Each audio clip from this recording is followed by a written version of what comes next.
사랑하는 은행고등학교 1학년 한국사를 듣는 1반부터 4반까지 여러분의 한국사쌤 성쌤입니다. 오늘은 프리스토리 7번 할 차례입니다. 독립협회와 대한제국 부분이죠. 교과서 222페이지부터 227페이지까지 내용입니다. 배운 폴리오 꺼내서 프리스토리 7번 딱 쓰고 제목에 독립협회와 대한제국 쓰고 쓰시면 되겠습니다. 자, 오늘 공부할 독립협회와 대한제국은 사실 학습지로 보면 내용이 대담하나 보이지만 그렇게 어렵지 않습니다. 여러분들이 진짜 힘들어했었던 뭐 동학이라든지 가보개혁이랑 비교해보면 제 발에 껌 중에 껌이야 그냥 잘 씹어버리시면 될 정도로 너무너무 쉬웠습니다. 그래서 독립협회랑 대한제국은 진짜 좀 빠르게 진행을 할 생각이고요. 어떤 식으로 공부해야 되냐 그냥 이해하시면 됩니다. 어려울 게 1도 없어요. 대신 독립협회랑 대한제국은요 같은 연대의 이야기예요. 그래서 우리 교과서도 사실 한 단원에 묶어놨죠. 그래서 같은 연대로 묶어서 공부할 겁니다. 어떻게? 이렇게 필기할 거예요. 자, 필기 그 공간을 마련해 봤어요. 옆에는 연표로 되어 있고요. 여기 요 칸에서는 우리가 독립협회에 대해서 이야기를 할 거고요. 요 칸에서는 대한제국 얘기할 거예요. 자, 여러분들은 그냥 우선 이해하시고 하셔도 되고요. 뭐 아니면 비슷하게 만들어서 노트를 만들어서 필기를 하셔도 좋고요. 자, 이런 식으로 진행이 될 겁니다. 같은 연대로 엮어서 공부하셔야 되거든요. 자, 그럼 이제 독립협회부터 바로 들어가죠. 독립협회에 들어가기 전에 그 전에 있었던 일부터 좀 얘기를 해봐야 돼요. 무슨 일이 있었냐? 고종이 도망을 쳤습니다. 어디로? 아관으로. 아관이 어디예요? 러시아 공사관으로 왜 파천을 피신을 갔죠? 왜죠? 그렇지, 을미사변. 을미사변 왜 일어났어요?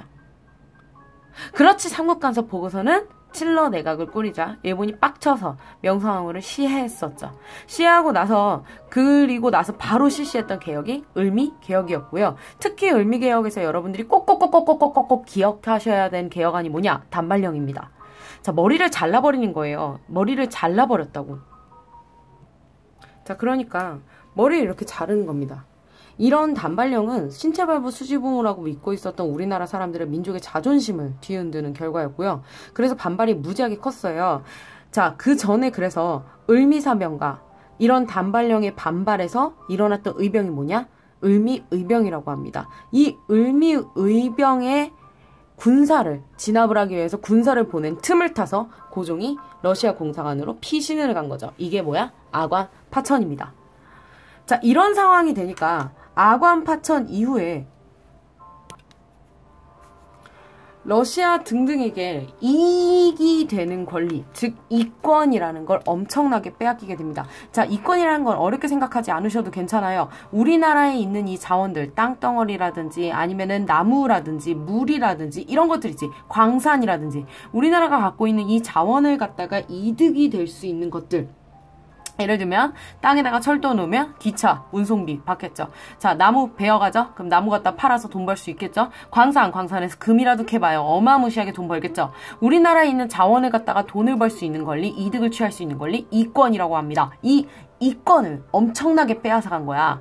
자, 당연히 러시아가 그러니까 고종을 러시아 공사관에서 이제 보호하고 있으니까 러시아가 어마무시하게 가져갔겠죠. 자, 거기에서 끝나지 않습니다. 최애국 대우를 들이밀면서 다른 나라들, 뭐 미국이라든지 뭐 아니면은 다른 일본은 너무 당연한 얘기고요. 프랑스라든지 이런 나라들이 막 가져갔단 말이야. 이해가? 자, 이렇게 해서 이권이 무지하게 침탈을 당하게 되자 고종이 러시아 공사관에 있으면 우리나라 풍비박산 나겠다라는 여론이 형성된 겁니다. 그래서 고종이세요? 돌아주세요 라고 하면서 사람들이 모여서 외치기 시작한 거죠. 그 외침의 중심엔 누가 있었냐? 바로 독립협회가 있었습니다. 자, 그러니까 1895년 을미사변이 있었고 이 을미사변에 더하기 을미개혁, 특히 머리를 자르는 단발령이 있었죠. 이거에 저항해서 을미의병이 일어나게 됐죠. 자, 을미의병이 일어나자 여기에 군사를 보내게 되고요. 이것 덕분에 고종이 어디로? 러시아 공사관으로 파천을 가게 됐었죠. 이해가시나요? 자, 아관 파천이 일어나게 됩니다. 아관 파천이 일어났는데 문제는 이것 때문에 파란색으로 할게요. 이것 때문에 우리나라에 필요한 이권이 열강들에게 막 빼앗기기 시작한 거야. 자, 이건 우리나라 국가적인 이득에 너무 이익에 맞지 않는다고 생각을 한 거죠. 자, 그래서 고종이시여 돌아오세요. 고종이시여 돌아오세요 라고 외치는 사람들, 고종의 궁궐로에 돌아올 환자입니다. 궁궐로 돌아와 달라는 외침을 중심에서 이 외침이 나타나게 됐다는 거죠. 자, 이 외침을 사실 시작했던 단체는 바로 우리가 오늘 공부할 독립협회인 겁니다. 자, 독립협회는요, 누가 만든 거냐면 당시 미국에 망명해 있던 서재필이라는 사람이 조선에 다시 돌아와서 만든 단체입니다. 그 전에 먼저 이 사람은요, 처음에 이제 돌아오고 나서 가장 처음 만들었던 게 독립신문입니다. 자, 이 사람은 미국에 망명했던 사람이에요. 갑신정변 끝나고 난 다음에 미국으로 갔단 말이야. 근데 미국을 갔더니 민주주의라는 게 있네. 사람들의 말들, 백성들의 말들, 아니 백성이 아니지 거긴, 국민들의 말들이 정치가들에게 너무너무 중요한 거야. 표심이라는 게 필요하니까. 이해가? 그래서 국민들이 나라를 바꾸어가는 걸 경험하고 온 거야. 서재필은. 아, 이건 정말 대단한 것이다. 내가 여태까지 우매하고 갑신정변 때는 한 번도 생각하지 않았던 민중들의 외침이라는 게 이렇게 중요한 거구나라는 걸 알게 된 겁니다. 그래서 서재필은요, 민중들에게 가르치어주고 싶었어요. 너희들도 할 수 있다라는 걸. 그래서 신문을 만든 겁니다. 신문을 만들어서 심지어 한글판, 영문판 다 만들어가지고요, 외국에도 우리 소식을 알리게 되고요, 한글판에서도 민중들이 꼭 알아야 되는 내용들을 만들어서 신문으로 배포하기 시작한 거죠. 이해가시나요? 이게 독립신문입니다. 자, 독립신문으로 어느 정도 사람들의 뜻을 모아서 그들에게 모금을 하게 되고요. 이 모금한 걸 갖다가 독립문이라는 걸 만들면서 협회를 창설하게 된 겁니다. 독립협회를. 이해가시나요? 자, 그래서 독립문을 만들고요, 거기 옆에 독립관이라는 것도 세우게 되죠. 자, 이 사람이 서재필이라는 사람입니다. 멀끔하게 잘생겼죠. 의사입니다, 무려. 영어 이름은 Philip Jason이야, 베이비. 자, 옆에 있는 게 이게 독립문입니다. 자, 이거 서대문 쪽에 가시면 있어요. 아직도 남아있습니다, 독립문. 여기 글씨도 있어요. 독립문, 문립도 아니에요. 자, 여기 보시면 이렇게 주춧돌이 남아있습니다. 자, 이게 뭐냐면 청나라 사신을 맞이하서던 영은문이라는 자리입니다. 이 영은문을 허물고 독립문을 내세운 겁니다. 그렇지. 청나라로부터 독립하겠다는 의지가 담긴 거였죠. 그 옆에 청나라 사신들의 그 회식 장소야, 연회 장소였었던 모화관을 바꿔서 독립관이라고 고치고 여기에서 회의 같은 걸 많이 했었던 것 같습니다. 자, 어찌되었든 이렇게 독립협회가 움직이게 되었습니다.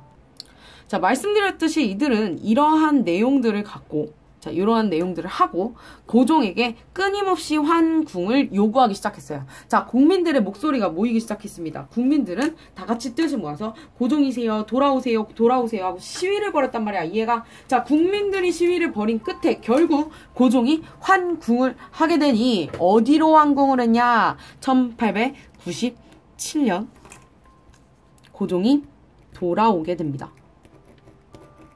어디로? 경운궁으로. 자기네들이 그 왕비를 잃었던 그 경복궁이 아니라 바로 옆에 있는 경운궁이라는 곳을 새롭게 지어서 지금의 덕수궁입니다. 이 경운궁으로 환궁을 합니다. 자, 그리고 난 다음에 여기서 멈추지 않고요, 바로 옆에 환구단이라는 걸 지어서요, 여기에서 고종이 황제가 돼요. 이건 역시 사실은 독립협회의 외침이었습니다. 자, 그리고 황제가 됐다는 얘기는 국호도 바뀌었다는 얘기죠. 국호는 대한제국으로 바뀝니다. 제국으로 바뀌고 난 다음에는요, 광무라는 연호를 새롭게 제정하기도 했었죠. 황궁을 한 고종은요, 이렇게 왕권의 위엄을 다져서 다시 보여줄 필요가 있었던 겁니다. 자, 여기가 그때 당시의 덕수궁의 모습입니다. 그때는 이름이 경운궁이죠. 자, 지금의 덕수궁의 모습입니다. 너무 이쁘죠? 자, 여기 옆에 보시면 이 석조전이 그 당시 근대식, 그러니까 서양식으로 지어진 건물이었고요. 지금 미술관으로 쓰고 있습니다. 너무 아름다워요. 가서 보시면 진짜 이쁘고요. 특히 지금 야간 개장할 때 가보시면 야경이 정말 어마무시하게 이쁩니다. 자, 그래서 황제로 취임을 하고 나서 이런 제복을 입게 됐죠. 우리가 잘 아는 고종의 모습은 사실 이 모습이죠. 제복을 입고 황제가 되기 위해서 환구단이라는 곳에서 즉위식을 올립니다. 바로 옆에 황궁우라는 걸 지었고요. 여기에서는 그 청나라 사신이나 다른 나라 사신들이 오면 숙소로 쓰게 됐었어요. 자, 어쨌든 이 황구단은 사실 황제로 즉위한 곳이기 때문에 대한제국에 숨결이 있었던 곳입니다. 그런데 일본이 뭔 짓 했는지 아세요? 자, 일제시대가 되면요. 조선 총독부는 이 황제가 황제로 올랐던, 고종 황제가 황제로 올랐던 이 황구단을 가만히 둘 수가 없었습니다. 그래서 황구단은 없애고요. 황궁만 살려놨어요. 자, 그래서 그때 당시에 어떻게 만들었냐면 이렇게 보이시죠? 황궁우. 황구단 자리에 이렇게 호텔을 지어버린 겁니다. 조선 총독부 철도 호텔이라는 이름으로 호텔을 지어서요. 외국인 투숙객들이 여기에 많이 이제 기거하게 했던 거죠. 나중에 30년대 때 되면 반도 호텔이라고 이름을 바꾸는데 정말 너무 못됐죠. 황제로 즉위했던 곳을 없애고 사실은 조선 황실을 욕보이는 효과까지 얻었던 겁니다. 그리고 해방 후에는요. 미군정에게 잠깐 넘어갔다가 68년쯤이었던 걸로 알고 있어요. 결국에는 여기에 조선호텔이 인수해서 조선호텔이 세웠죠. 그래서 여기 문이 어디냐면 여기거든요. 산문. 황구단으로 가는 문이에요. 황궁우에서. 요 산문 바깥에 여기 조선호텔이 지금 있는 겁니다. 이해 가시나요? 황구단 자리에 딱 웨스틴 조선호텔이 있는 거고요. 산문 바깥으로 보면 여기 불란서 프랑스 식당이에요. 스테이크 썰면서 요 황궁우를 딱 이쁘게 볼 수 있는 겁니다. 거의 무슨 호텔의 정원쯤으로 쓰고 있는 거죠. 자, 굳이 대한제국의 이런 황구단 이야기를 하면서 애국심을 강요하고자 하는 건 아닙니다만 어쨌든 일본이 한 짓은 사실 좀 비판받아 마땅한 짓이라는 거예요. 그래서 나중에 혹시라도 이 황궁우라든 조선호텔 앞에 가시면 혹시 뭐 여러분 2학기 수행평가 때 답사지 리플렛 만들 때라도 이런 부분을 좀 강조해서 얘기해 주셨으면 좋겠어요. 사실 여기 이 황궁우를 갖다가 환구단으로 잘못 하시는 분들도 되게 많아요.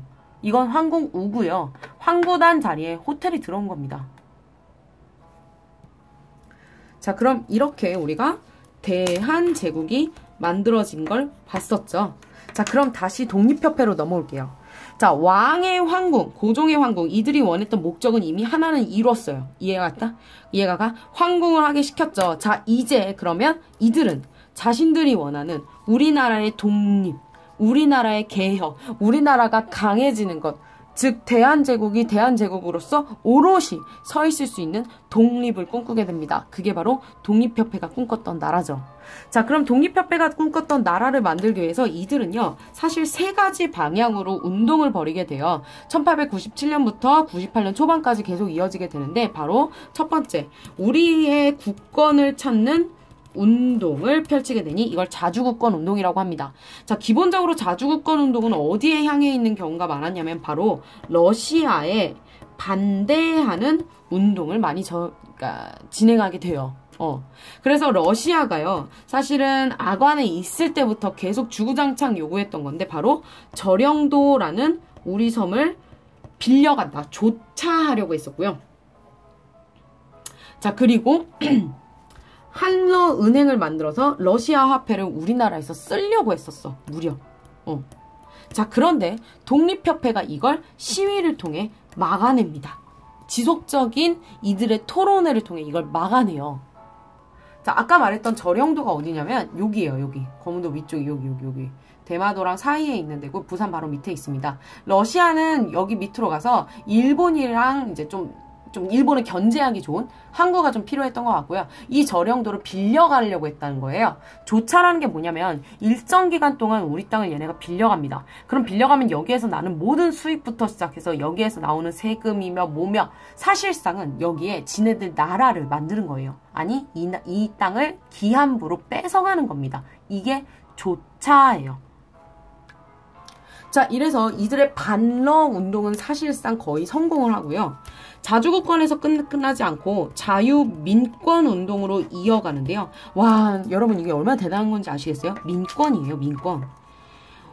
어느 조선에서 우리 한반도에서 여태까지 백성의 권리를 얘기한 적이 있던가? 없어요. 민권, 인권이란 말 자체가 이때 처음으로 들어옵니다. 서재필이 미국물 먹고 왔잖아요. 그래서 들어와요. 그래서 자유민권운동을 펼치게 되는데 결국에는 백성들, 그러니까 우리 국민들이 힘을 갖자라는 얘기예요. 그래서 백정 출신의 박성춘이라는 사람이 나와가지고 막 연설도 하고요. 막 장난 아닙니다. 우리가 이전까지 생각하지도 못했던 그 국민들로서의 백성을 마주하게 된 거죠. 자, 그래서 특히나 얘네들은요. 얘네들?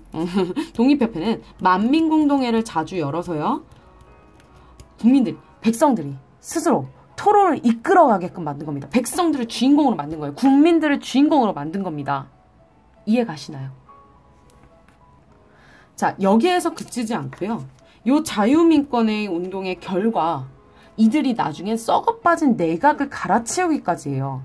만민공동회를 계속 열다 보니까 백성들이 부정부패를 저지른 정부를 엄청나게 비판을 했었는데 그 정부의 구성원을 바꿔치기까지 하는 거예요. 왕이 그 말을 듣고. 얼마나 뿌듯했겠어요. 와, 민중의 힘이 이렇게 대단할 수 있다니 얼마나 신났겠어요. 심지어요, 우리나라를 그래서 스스로 강하게 하고 개혁을 하는 자강개혁 운동까지 벌이게 되는 겁니다.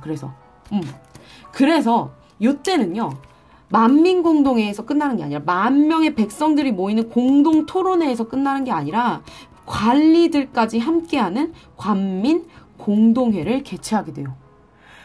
관민공동회에서는요, 심지어 이들이 원하는 나라 만들기 헌의 6조라고 그래서 6개의 개혁안을 정리해서 고종이 시여 이렇게 나라를 이끌어가 주소서 하고서는 제출을 해요. 법을. 거기에서 안 끝나고 앞으로 우리 대한제국에도 의회라는 게 필요합니다. 그 의회로 중추원이라는 걸 의회로 고칠 것을 제안합니다. 라고 해서 중추원 관제 개편까지 건의를 하게 됩니다. 이해 가시나요? 이거 어마무시한 겁니다.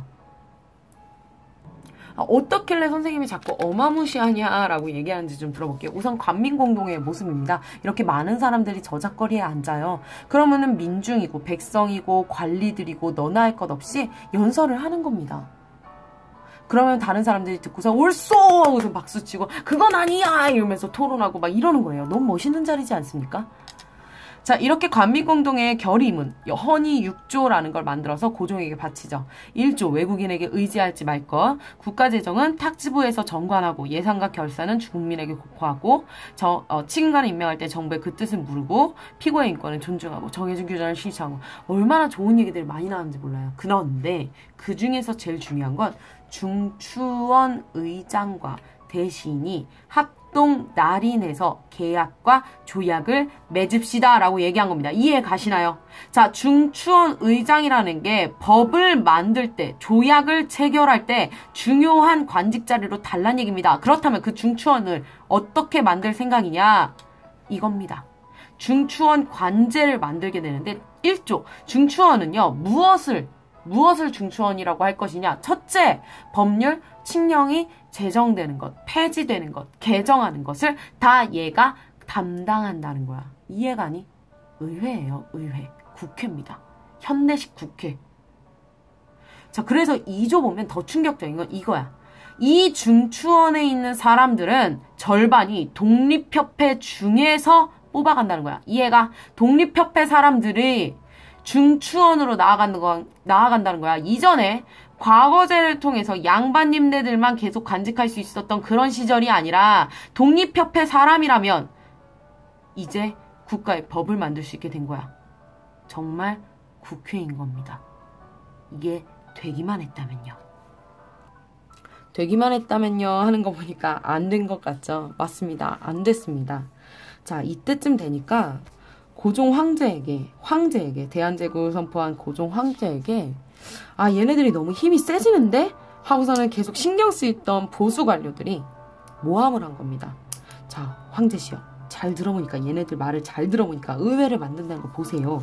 얘네가 원하는 건 아마도 공화정이라는 정치체제인 것 같습니다. 라고 모함을 한 거야. 자, 공화정이라는 게 뭐야? 왕이 없는 정치체제야. 황제가 있는데 왕이 없는 정치체제를 얘네가 꿈꾼다고 하니까 황제가 빡 돌겠죠. 그지? 그래서 독립협회 회산을 명령합니다. 그랬더니 이들이 계속 만민공동회의를 계속 만들면서 우리는 못합니다. 우린 공화정을 꿈꾸는 게 아니에요. 라면서 계속 얘기를 했으나 결국에는 정부가 직접 나서서 1898년 무려 황국협회라는 단체를 매수해서요. 이거 보부상 단체거든요.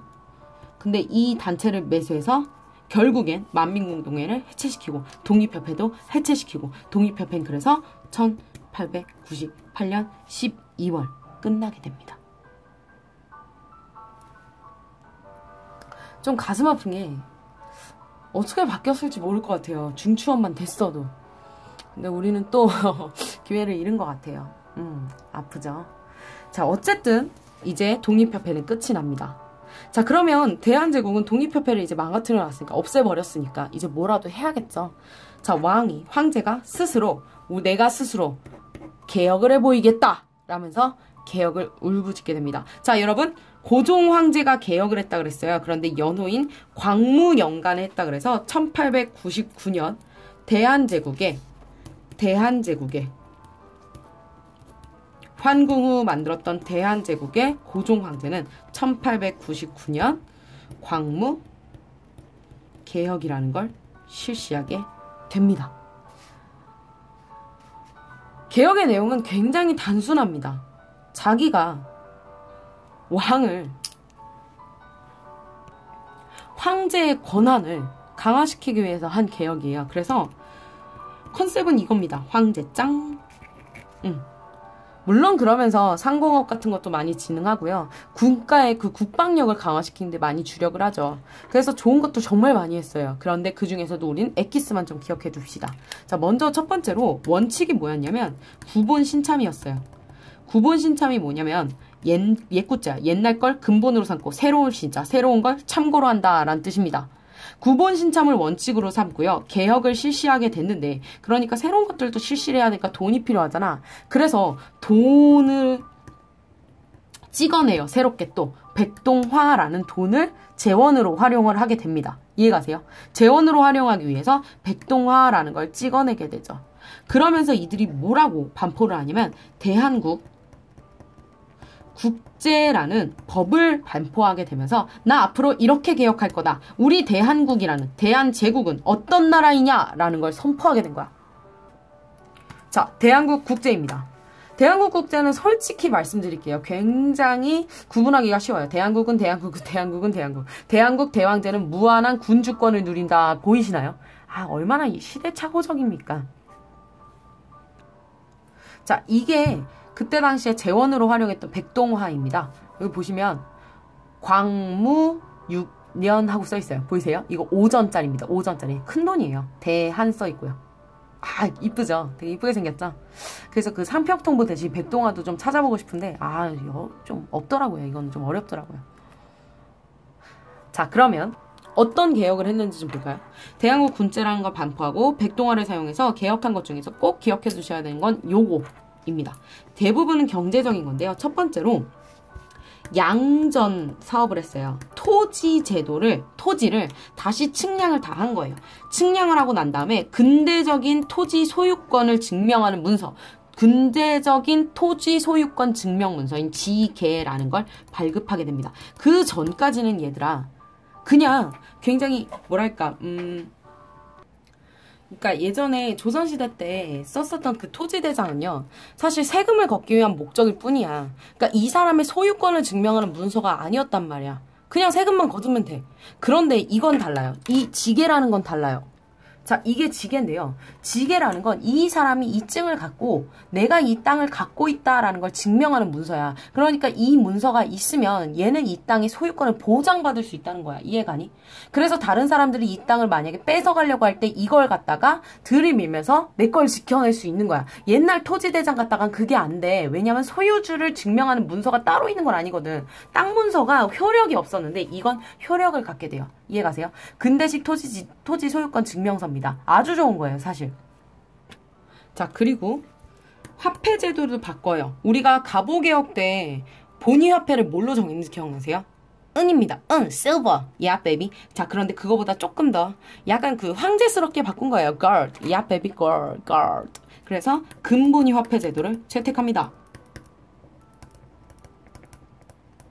헷갈리지 마세요. 갑오개혁 때는 은이에요. 그런데 광무개혁 때는 금입니다. 광무니까 금이죠. 야, 베이비. 금광. 네, 죄송해요. 자, 그리고 마지막으로 말했잖아. 군사. 처음이에요, 사실. 개혁 중에 군대를 이렇게 제대로 증강시킨 건 바로 요때입니다. 원수부라는 걸 설치해서요. 왕실 호위무사로 키우게 되죠. 그래서 군사력을 많이 키우게 돼요. 자, 여기까지가 광무개혁의 내용입니다.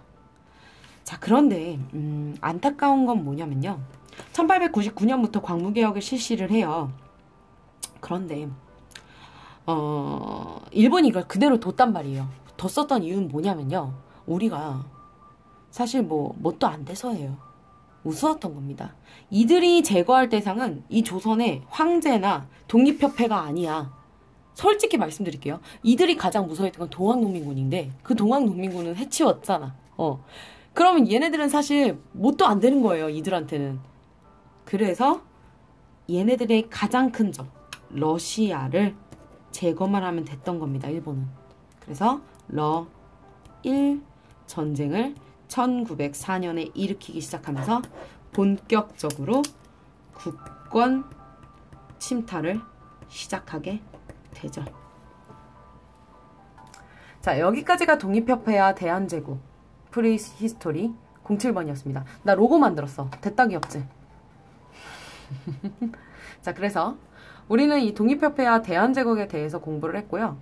7번 활동이 끝나면 이제 8번부터는 일제 국권 침탈 과정이 들어갈 겁니다. 자, 여기부터는 조금 알아야 될 내용들이 다시 생길 거예요. 자, 그러면 내가 겪은 근현대사 만들기 프리히스토리 7번 여기서 마무리하도록 하겠습니다. 안녕.